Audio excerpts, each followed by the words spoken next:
If you use Calendly for scheduling and want every booking to automatically include a Zoom meeting link, this quick walkthrough will show you exactly how to connect the two platforms seamlessly.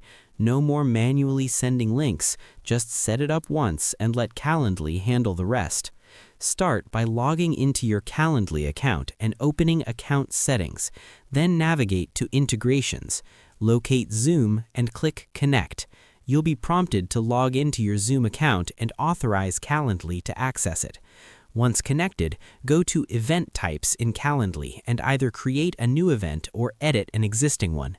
In the event settings, go to Location, select Zoom and make sure it's enabled. Save your changes.